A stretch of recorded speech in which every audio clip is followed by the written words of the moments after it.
Olá, irmãos da Igreja Batista Moriá, sejam bem-vindos a mais um culto online. Hoje nós vamos mais uma vez cantar e ouvir a palavra de Deus. Hoje à noite eu convido todos os irmãos a participarem do nosso culto presencial, pois hoje nós teremos a ceia do Senhor. Espero todos vocês lá. Tenham um bom culto. Teu amor é incrível, firme e constante, como uma rocha sobre os meus pés. Ele me sustenta, isso é um mistério. Quando estou cercado, Ele me conduz. Aleluia, aleluia, aleluia.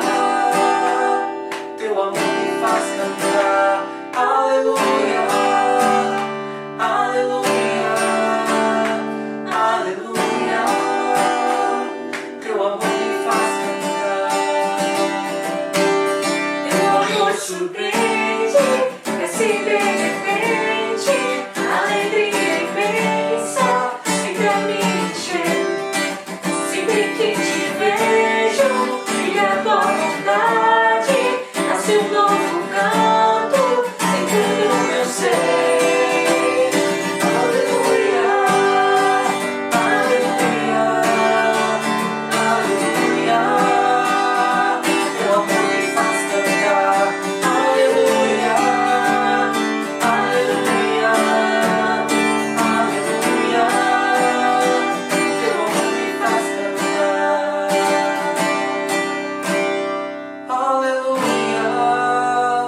Aleluia, aleluia, aleluia.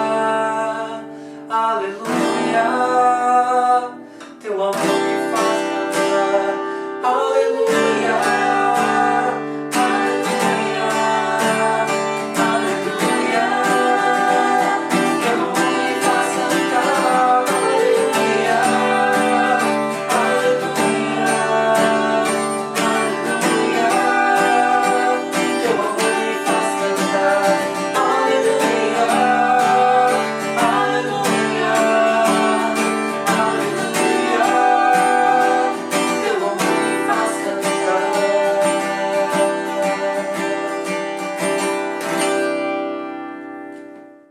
Olá, eu e você não somos um acidente do universo. Deus, o Criador de tudo, Ele quis nos criar como somos, no país, na família em que nascemos, com a personalidade, o tipo físico, a pele, o cabelo. A nossa concepção aconteceu na mente de Deus antes mesmo da nossa concepção biológica.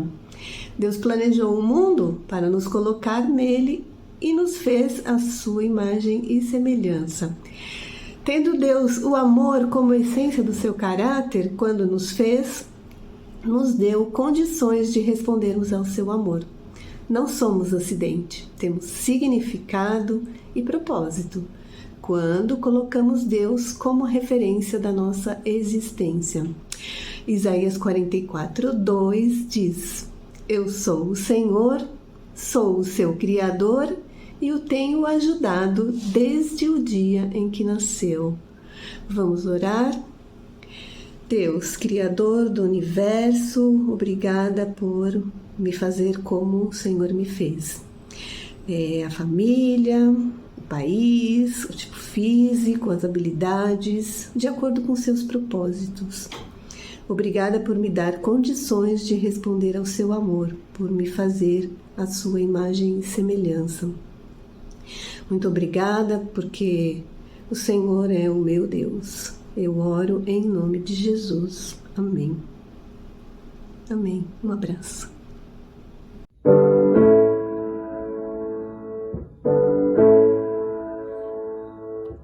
Calmo, sereno e tranquilo, sinto descanso neste viver. Isto deva um amigo, e só por ele eu pude obter. Ele é Jesus.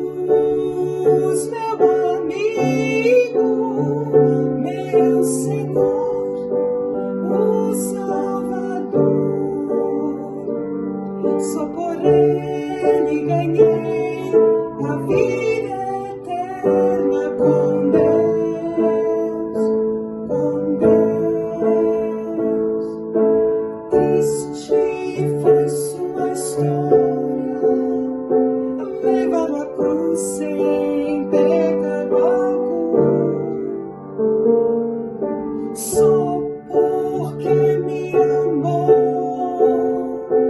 morreu por mim e não hesitou.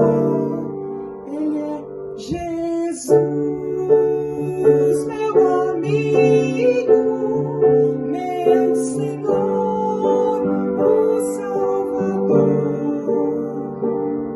Só por Ele ganhei a vida eterna com Deus, com Deus, com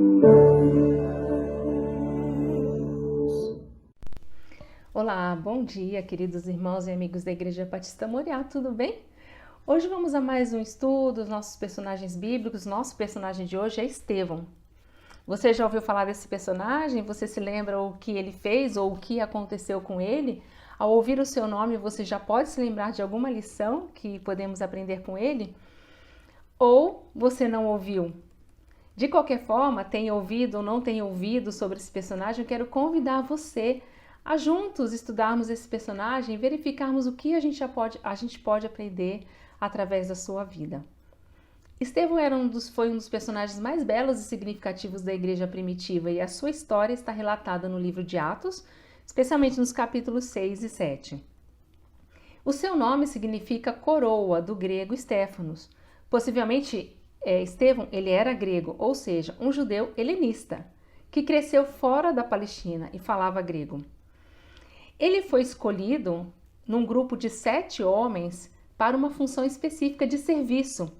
Para exercer a diaconia, eles deveriam cuidar da distribuição das ofertas para as viúvas. O que aconteceu? Qual que era o cenário? Naqueles dias, o número de cristãos era muito grande e houve uma crise entre os judeus convertidos, os helenistas e os hebreus. Vou mostrar o esquema para a gente entender um pouco melhor como se deu essa divisão. Então vejam aí, a igreja primitiva era composta dos judeus convertidos. Dentre esses judeus convertidos, haviam aqueles que eram de origem grega, ou seja, esses cresceram fora da Palestina, eram chamados os judeus da dispersão. E eles falavam o grego. E o outro grupo eram os judeus da própria Palestina, né? Então, eles eram os hebreus que cresceram na própria Palestina e falavam o aramaico. As viúvas dos judeus gregos, elas se sentiam prejudicadas na distribuição diária dos alimentos. Então, por isso, os apóstolos falaram, os apóstolos incluindo Matias, que a comunidade deveria escolher 7 homens com características que deviam ser homens de bom testemunho, cheios do Espírito Santo e de sabedoria. A igreja ficou contente com esse encaminhamento aí dos apóstolos e eles escolheram Estevão, que é descrito no versículo 5 como um homem cheio de fé e do Espírito Santo, Filipe, Prócoro, Nicanor, Timon, Pármenas e Nicolau, que era um judeu convertido ao cristianismo proveniente da Antioquia. Deste grupo, os que mais se destacaram foram Estevão e Felipe, pois além do cuidado com as viúvas, eles também se dedicaram ao evangelismo. E o texto diz que Estevão, um homem cheio de graça, da graça e do poder de Deus, realizava grandes maravilhas e sinais entre o povo. Nós estamos estudando os dons e se nós fizéssemos um teste aqui com Estevão, possivelmente nós íamos descobrir que Estevão tinha o dom da misericórdia, da ajuda, da sabedoria, do conhecimento, do ensino, do evangelismo, porque ele era um homem que atuava em várias áreas para a propagação do evangelho.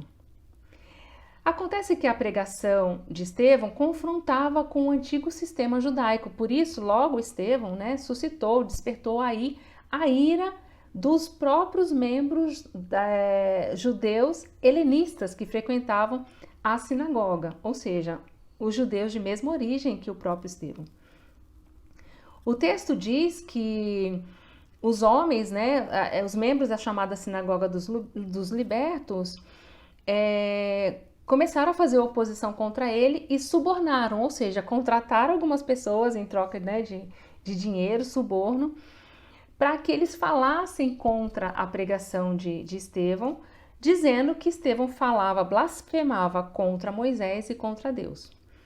Com essas acusações de que Estevão blasfemava contra Deus, que ele criticava o templo e a lei, Estevão foi levado para o Sinédrio para ser julgado. Ali, naquele julgamento, falsas testemunhas depuseram contra ele, né? Vamos lembrar que o Sinédrio, né, como a gente já viu lá no estudo de Gamaliel, era a Suprema Corte dos Judeus, quer dizer, o mais alto tribunal que se reunia em Jerusalém, que tinha a função civil e até criminal para julgar crimes contra as leis judaicas. Porém, a gente percebe que no Sinédrio havia um movimento corrupto também, tanto no julgamento de Jesus quanto no de Estevão. E esse Sinédrio aceitou acusações claramente falsas. E, além disso, extrapolou o seu poder, a sua competência, decidindo por uma sentença de morte, porque o Sinédrio não poderia fazer isso. Bom, perante o Sinédrio, Estevão foi convidado a se defender, né? E a sua defesa, sem dúvida, foi um dos mais brilhantes sermões aí já pregados em toda a história da igreja, né? Dizem os comentaristas. Essa história, essa pregação de Estevão foi uma autêntica exposição das Escrituras. Ele faz uma retrospectiva do relacionamento de Deus com o povo de Israel, desde lá de Abraão, revelando, né, todo o fracasso de Israel do Antigo Testamento e apontando para a esperança que só poderia ser encontrada em Jesus Cristo.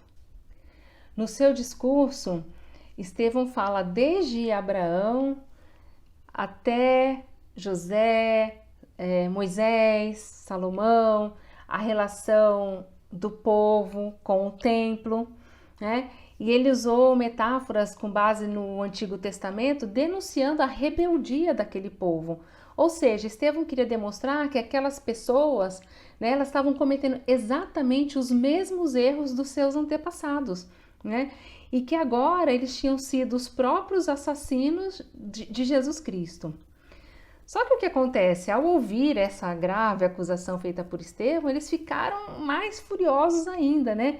O texto diz que eles ficaram furiosos e rangiam os dentes, né, contra ele. Mas Estevão, cheio do Espírito Santo, levantou os olhos para o céu e viu a glória de Deus, Jesus de pé à direita de Deus, e disse: vejo o céu aberto e o Filho do Homem de pé à direita de Deus, né? Os comentaristas dizem que essa expressão constata, né, ou refere que Estevão viu que Jesus estava advogando por ele, estaria de braços abertos para recebê-lo. Bom, a sentença daqueles homens do Sinédrio contra Estevão foi muito cruel, porque o sentenciaram à morte por apedrejamento, que era a forma de morte que acontecia. E no último suspiro de vida, podemos comprovar o testemunho de Estevão, que ele era um homem cheio do Espírito Santo, porque o texto diz: enquanto apedrejavam Estevão, este orava: Senhor Jesus, recebe o meu espírito. Então ele caiu de joelhos e gritou: Senhor, não os consideres culpados deste pecado. E dizendo isso, ele adormeceu, ou seja, morreu. O texto nos diz ainda que as vestes daqueles que executaram Estevão foram deixadas aos pés de um então jovem chamado Saulo, que consentia na morte de Estevão. Nós vamos ver adiante, né, que Saulo é justamente aquele que se tornou Paulo, o apóstolo, né, o apóstolo importante para a propagação do evangelho. O texto continua dizendo que alguns homens piedosos sepultaram Estevão e fizeram uma grande lamentação. Saulo, por sua vez, aumentou, intensificou a perseguição dos cristãos, né, prendendo quem era possível, e com isso muitos cristãos foram dispersos. Mas com essa dispersão, os cristãos, os judeus convertidos, pregavam a palavra por onde quer que eles fossem. Assim, meus irmãos, Estevão foi o primeiro mártir da história cristã. Ele morreu por confessar e defender e amar Jesus. Como consequência da sua morte, os cristãos se dispersaram, se espalharam por diferentes lugares, né? e foram levando a mensagem de Cristo, especialmente de Samaria, e foram indo, né? Tal como Jesus tinha ordenado que o testemunho deveria ser espalhado, né? Tanto em Jerusalém, a Judéia, Samaria e até os confins da terra. E o maior perseguidor da igreja, depois disso tudo, Saulo, a partir do evento da morte de Estevão, tem uma experiência maravilhosa de transformação quando ele estava no caminho de Tarso. Bom, com essa maravilhosa e impressionante história de Estevão, que nós relembramos aqui, vamos às lições que podemos aprender e aplicar nas nossas vidas. Primeira lição: a Igreja de Jesus Cristo precisa preservar a unidade. Vejamos alguns versículos no capítulo 6. Naqueles dias, crescendo o número dos discípulos, os judeus de fala grega, entre eles queixaram-se dos judeus de fala hebraica, porque suas viúvas estavam sendo esquecidas na distribuição diária de alimento. Irmãos, escolham entre vocês 7 homens de bom testemunho, cheios do Espírito Santo e de sabedoria, e passaremos a eles esta tarefa. Essa é a fala dos apóstolos. Tal proposta agradou a todos. Então, eles apresentaram esses homens aos apóstolos, os quais oraram e lhes impuseram as mãos. Assim, a palavra de Deus se espalhava. Crescia rapidamente o número de discípulos em Jerusalém e também um grande número de sacerdotes obedecia à fé. Vemos que a igreja estava vivendo por momentos de conflitos entre os irmãos de origem diferente, os de língua grega e os de hebraico. Comentaristas apontam que talvez esse problema da divisão das ofertas fosse só uma ponta de um iceberg, ou então um evento que era, na verdade, um dos componentes de um problema muito maior, que já poderia haver a divisão das práticas pela própria interpretação das escrituras ou pela valorização do templo. As reclamações e as acusações começavam dizendo que a distribuição das ofertas para as viúvas helenistas eram diferentes. Então os apóstolos tomaram uma decisão para que não houvesse mais esse tipo de problema, porque os apóstolos estavam muito voltados, dedicados a pregar o evangelho, e eles apresentaram uma solução, porque eles perceberam que era um problema que merecia ser cuidado, merecia de atenção. Na história, né, de Estevão, nós vemos que havia então essas dissensões entre os gregos e os palestinos. Possivelmente havia muitas viúvas, né, em Jerusalém, talvez porque muitas fossem passar os últimos, após, né, ficarem viúvas, voltassem para Jerusalém para passarem os seus últimos dias lá. Então, possivelmente elas eram viúvas de homens que tinham sido presos pelo Império Romano, depois libertos, ou nos momentos de perseguição dos judeus. O fato é que os helenistas e os gregos tinham línguas diferentes, não dificultava a sua comunicação, e também essa interpretação diferente sobre algumas práticas judaicas. Enxergando essa problemática, os apóstolos estabeleceram um comitê, que foi justamente o grupo de homens, né, para o qual Estevão foi escolhido também, para cuidarem dessa questão. O critério, então, é que eles fossem homens de língua grega, né, que tivessem o espírito e fossem também cheios de sabedoria. A comunidade indicou esses 7 homens, dentre eles Estevão, que desempenhou com tanto sucesso essa atribuição, que logo a igreja expandiu o seu crescimento. O texto diz que com isso a igreja cresceu e muitos foram se convertendo, e especialmente os sacerdotes, muitos se convertendo. No domingo, dia 7 de agosto, o pastor Elias nos trouxe a mensagem sobre o desejo de Jesus pela unidade da igreja. Então, eu convido vocês a assistirem essa mensagem. Ela está no nosso canal do YouTube. Você pode conferir na íntegra. Mas podemos agora fazer um pequeno recorte e lembrar o quanto é importante que a igreja deve se manter unida, né? Esse foi o desejo de Jesus, né? O pastor Elias falou, o desejo dele era tão grande que ele orou por nós. Ele orou por aqueles discípulos, apóstolos, mas orou por todos aqueles que viriam ainda. A unidade da igreja era uma preocupação de Jesus Cristo, por isso ele orou. Então precisamos estar unidos para propagar, transmitir a verdade de Jesus. Temos que ser a igreja unida.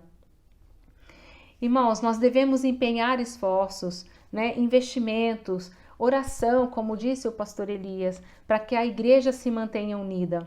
Estevão foi um elemento fundamental ali, agregador, né? Nós vemos que ele, no grupo dos 7, ele foi o que teve maior destaque, possivelmente Estevão liderava esse grupo. E era um problema difícil, mas a Bíblia fala que esse problema foi resolvido, tanto foi resolvido que a igreja cresceu. Então Estevão foi um homem importante que contribuiu para a unidade da igreja. Devemos empenhar, né, nos empenhar, esforçar para manter o corpo de Cristo unido, todos fazendo a vontade do Pai, para que de fato todos sejamos um. Sejam judeus de língua grega, sejam judeus que falam hebraico, sejam os que falam português, inglês, espanhol, japonês, não importa. Todos os cristãos devem ser um em Cristo Jesus. A segunda lição é que a Igreja de Jesus Cristo precisa se arrepender dos seus erros. O texto diz: mas eles taparam os ouvidos e, gritando bem alto, lançaram-se todos juntos contra ele, arrastando-no para fora da cidade e começaram a apedrejá-lo. Essa narrativa é quando os membros do Sinédrio decidiram por matar Estevão. O discurso de Estevão no Sinédrio é um dos mais emblemáticos da história. Ele narrou o agir de Deus ao longo de toda a história. Os homens que Deus mesmo levantou para que libertasse o povo, para que conduzisse o povo no bom caminho. Mas Estevão reforça no discurso dele que o próprio povo rejeitou esses recursos que Deus colocou à disposição. O povo buscou falsos ídolos, praticou a idolatria, cometeram o erro de achar que Deus estava somente no templo. No discurso de Estevão ele fala, olha, Salomão já falava que Deus não habitaria em templos feitos por mãos de homens. Acontece que Estevão queria mostrar os erros que eles estavam cometendo agora eram exatamente os mesmos. Estevão estava falando para eles insistentemente, olha quantas evidências eu estou mostrando que vocês estão fazendo agora exatamente o mesmo erro de sempre. Desde Abraão até Jesus Cristo, vocês estão cometendo sempre os mesmos erros. Mas o que aconteceu? Os homens se recusaram a escutar. Pela lei, eles não podiam ouvir blasfêmias. Por isso, tal como crianças, né, eles taparam os ouvidos e começaram a gritar, né? As crianças fazem assim, lá, lá, lá, lá, lá, lá, lá, quando elas não querem escutar uma verdade, não é? As crianças tampam os ouvidos e saem gritando, cantando, cantarolando, e falar entrou por um ouvido e saiu por outro, e não querem ouvir, porque muitas verdades são difíceis da gente digerir, né? É difícil de encarar os erros, é difícil reconhecer o erro e mudar o comportamento, mudar o pensamento perverso. E era o que Estevão estava querendo mostrar, ele estava mostrando as evidências ao longo da história, mas eles estavam cegos. E muitas vezes, meus irmãos, é assim com a gente. Estamos cegos para enxergar tantas evidências de que a gente erra sempre no mesmo ponto. Erramos no mesmo ponto quando passamos uma situação e, de novo, não colocamos tudo nas mãos de Deus. Não é verdade? Quantas vezes a gente passa por uma situação, deixou de orar, deixou de buscar a palavra de Deus, deixou de estar em comunhão, deixamos de entregar totalmente a nossa vida nas mãos de Deus. E a gente fica igual aquela criança, né? Tampando os ouvidos e não querendo ouvir os nossos erros e não querendo se arrepender e corrigir, né? A gente não quer enxergar, não quer ver, tampamos os ouvidos. Então, às vezes, é mais fácil, né, matar, aniquilar, exterminar aquele que está nos alertando, né, para os nossos erros, do que encará-los.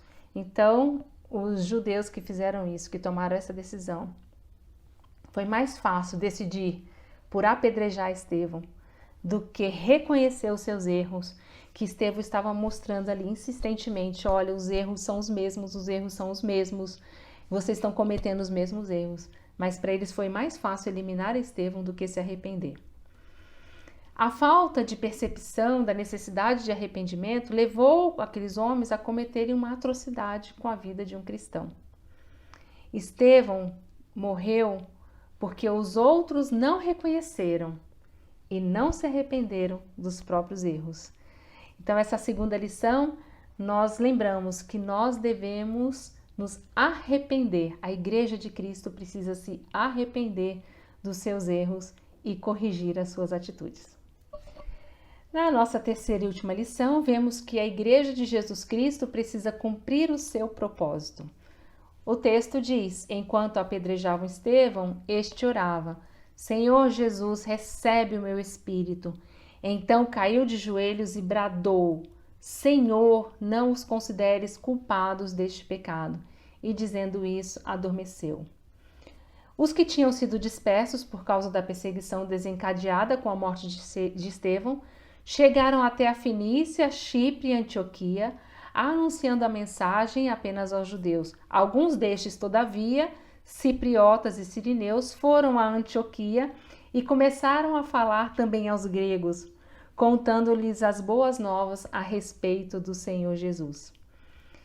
Bom, Estevão aparece muito rapidamente na narrativa bíblica. São só esses 2 capítulos, né? E um versículo isolado ali no capítulo 8, e mais 2 textos no livro dos Atos. Mas a gente percebeu claramente que Estevão amava mais a pátria celestial do que as suas tradições e a origem terrena. Ele amava mais o seu mestre do que a sua própria vida. Estevão não estava aqui defendendo se ele era grego, né, se ele era hebreu, enfim, ele era um cidadão do céu. É impossível nós não percebermos aí algumas semelhanças entre as acusações que Estevão sofreu, né, e algumas situações com o próprio julgamento de Jesus Cristo e algumas falas, né, no momento ali da sua morte, quando, assim como Jesus, Estevão pediu para que o Senhor não lhes imputasse pecado, e também entregou o seu espírito a Jesus. Na morte de Estevão, podemos ver o cumprimento da promessa feita por Jesus de que as portas do Hades, ou seja, o mundo dos mortos, não prevaleceriam sobre a igreja. Jesus disse que o poder da morte não poderia triunfar sobre a igreja, ao contrário, a igreja triunfaria sobre a morte. A vida de Estevão é uma prova real disso. Ele morreu e uma grande perseguição aos cristãos foi desencadeada. A igreja estava sendo perseguida, mas nada poderia ser capaz de barrar a pregação do evangelho. As vestes daqueles que mataram, né, Estevão foram depositadas aos pés de Saulo, mas uma promessa havia sido feita, que a morte não prevaleceria sobre a igreja. E aí, mais adiante, né, seguindo na leitura do livro dos Atos, a gente vai compreender e entender, né, a conversão de Saulo. E aí, o maior dos perseguidores da igreja agora se torna o maior pregador do evangelho, o apóstolo Paulo. Irmãos, assim como Estevão, ele tinha certeza do propósito real da sua vida, também nós devemos ter essa clareza. Estevão sabia para que ele existia, ele sabia defender aquilo que ele acreditava. Ele não se calou, ele falou verdades duras, ele falou, mas ele tinha que falar. Ele não fugiu do seu propósito. E nós, qual é a nossa causa? A gente vive por causa de quê, né? Qual que é o nosso propósito? Qual é a ideia que a gente defende? Né? Onde que nós queremos chegar? A quem nós queremos agradar? Né? Nós fazemos tudo para agradar a quem? Por quem você daria a sua vida? Estevão não tinha essa dúvida. Ele queria amar o mestre, agradar o mestre, cuidar das pessoas, fazer Jesus conhecido, transformar o mundo pelo evangelho. Estevão, então, ele só tinha certeza, e por causa dessa certeza que ele tinha, muitos e muitos puderam conhecer a Jesus e terem as suas vidas transformadas. Como que a gente ficaria diante das vestes de alguém que morreu por Jesus? Qual seria a nossa atitude? Bom, irmãos, agora concluindo, queria lembrar, né, das três lições que nós aprendemos, e as palavras-chave das 3 lições foram unidade. A Igreja de Jesus Cristo precisa de unidade, arrependimento, e a terceira palavra, propósito. Esses princípios eles devem ser aplicados tanto na nossa vida particular, individual, quanto na nossa vida em comunidade, a Igreja de Cristo. Nós, a Igreja, é quem devemos pregar e viver essa mensagem. Estevão, ele não foi um homem de palavras vazias, pelo contrário, seu discurso muito contundente. Ele conhecia a história, ele sabia o que ele estava falando, ele era reconhecido pela comunidade, né, pela igreja, como um homem cheio de sabedoria do Espírito Santo. E até mesmo os seus inimigos não puderam confrontar o que ele dizia, eles não tinham argumentos, e por isso eles acabaram com a vida dele. Mas a sua morte não foi em vão. Uma canção antiga, né, dos autores, dos compositores cristãos Jorge Camargo, Jorge Heder e Guilherme Kerr, diz assim: morre um Marte, mas se firma a fé. Passa Estevão, mas não passa em vão. Fica a inspiração, proclamar, apesar. Cresce a igreja itinerante, perseguida segue adiante. Jerusalém fica para trás. E sempre além e mais. Não é bonito? Jerusalém fica para trás, né? Vamos seguir em frente, sempre mais falando de Jesus. Nós devemos seguir firmes, preservando a unidade da igreja, pregando e praticando o arrependimento e vivendo segundo o propósito de Deus para as nossas vidas. Amém, meus irmãos? Que Deus nos ajude. Vamos juntos? Um grande abraço a todos e nos vemos muito em breve. Fiquem com Deus. A graça me alcançou, pra ti quero viver, compartilhar do teu grande amor. E o que podemos ser na vida de alguém depende tão somente de nós. Se eu não for, quem irá? Se eu não estender as mãos, quem o fará? Me envolver,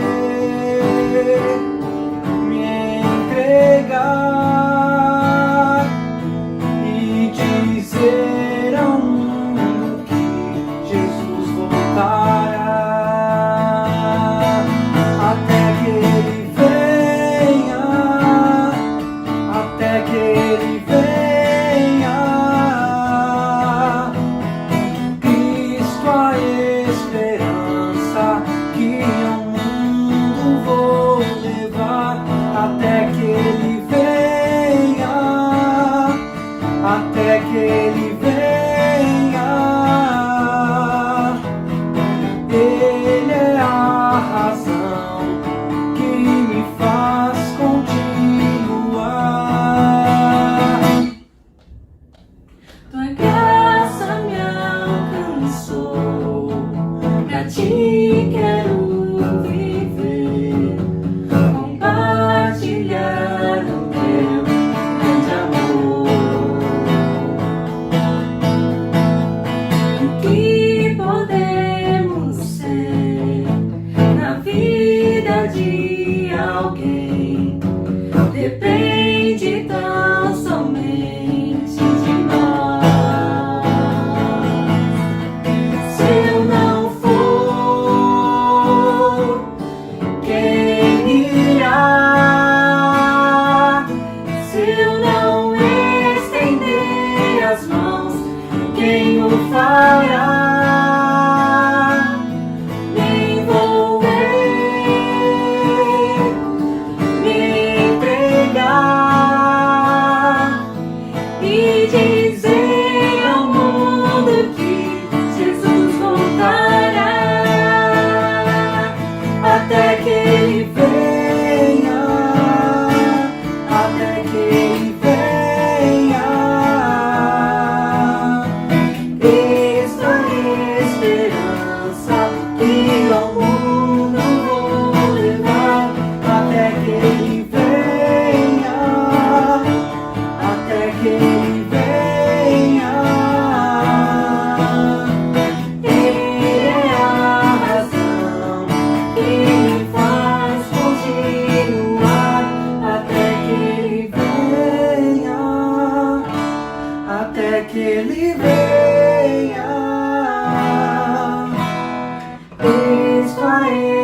Ele veio